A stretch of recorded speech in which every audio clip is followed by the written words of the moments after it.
Bab 1 Sistem Hilang yang Tak Terkalahkan. Benua Suantian. Sekte Xinghun.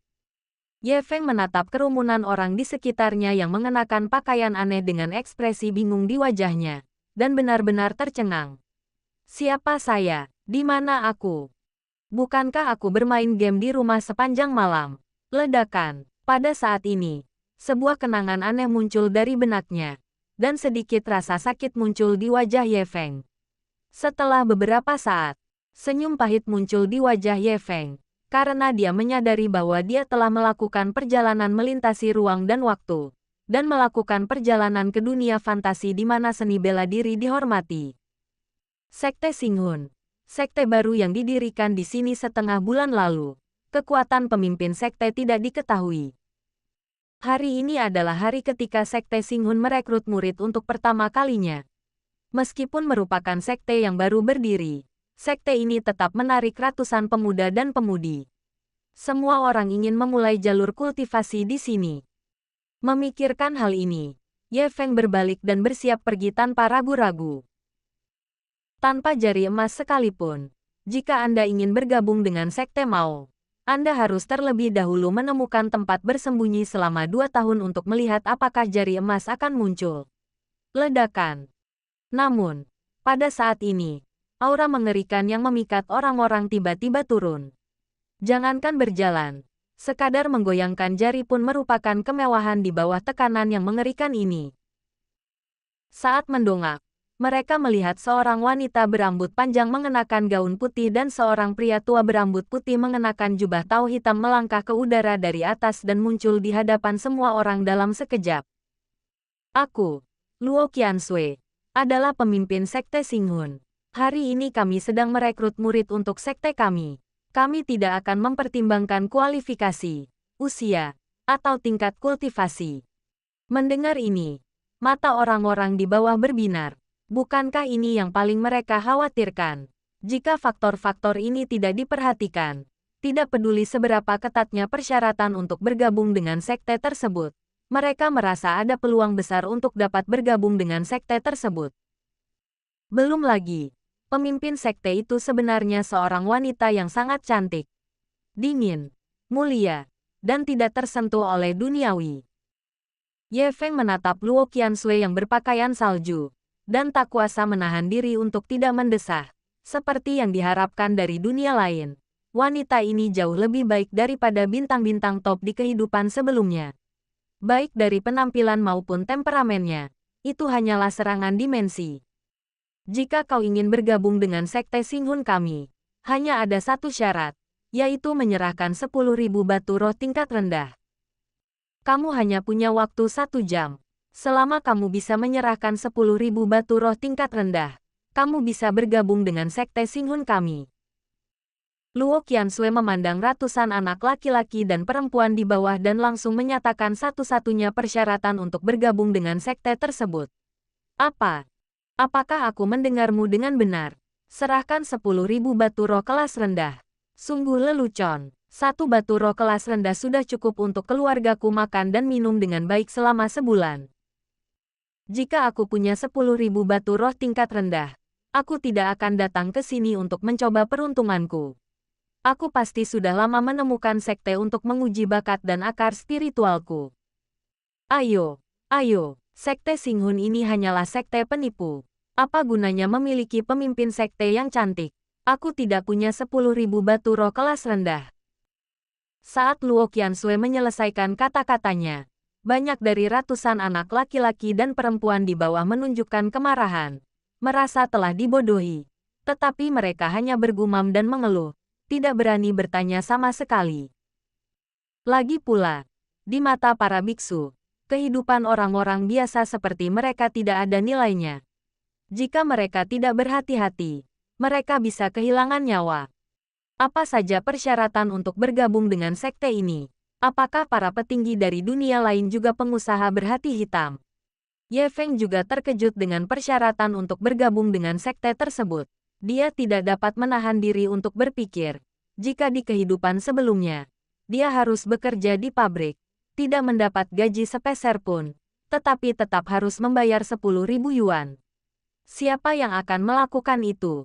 Hanya orang bodoh yang melakukan hal itu. Ding, sistem hilang tak terkalahkan diaktifkan.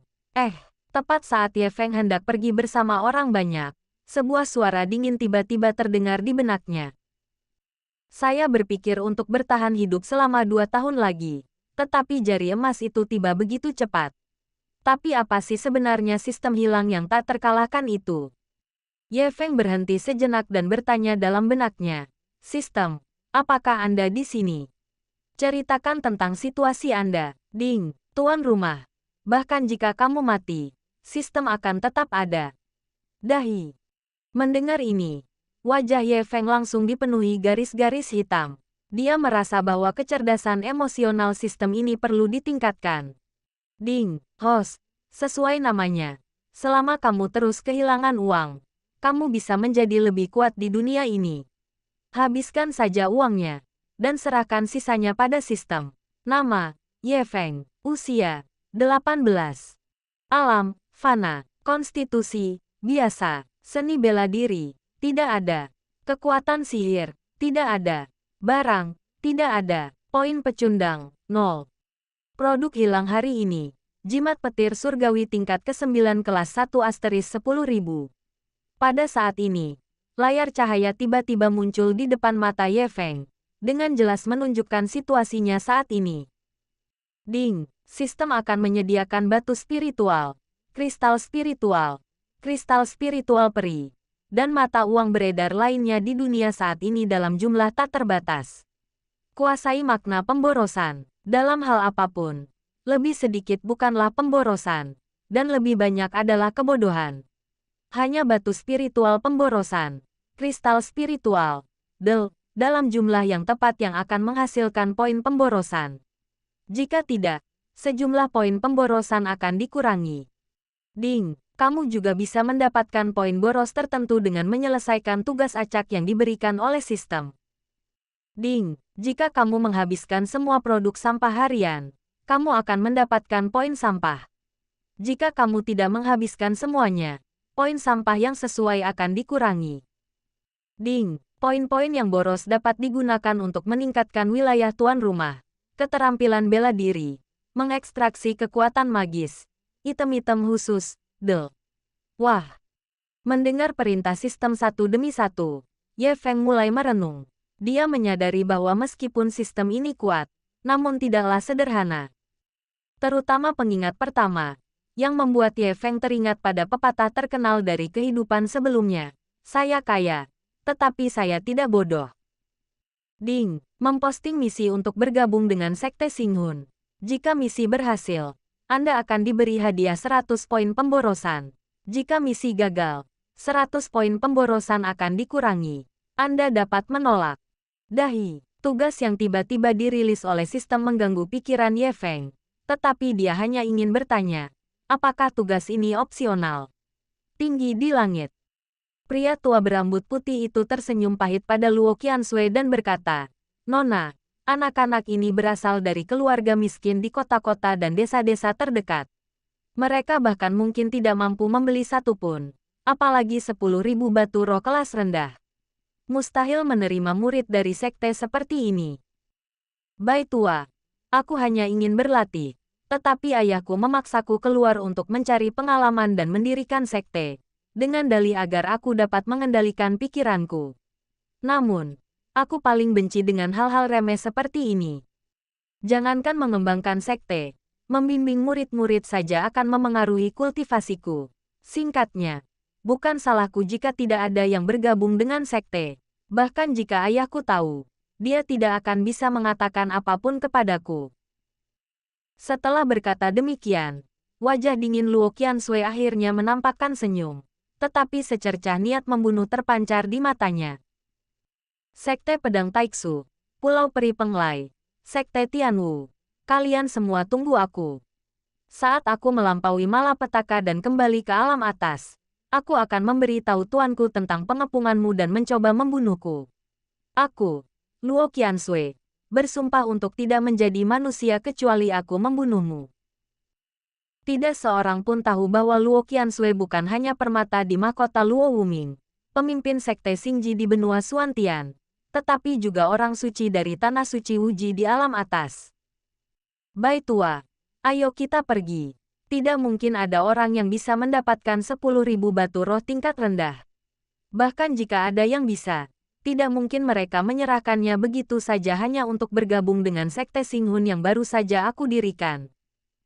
Setelah mengatakan itu, Luo Qiansui berbalik dan bersiap untuk pergi.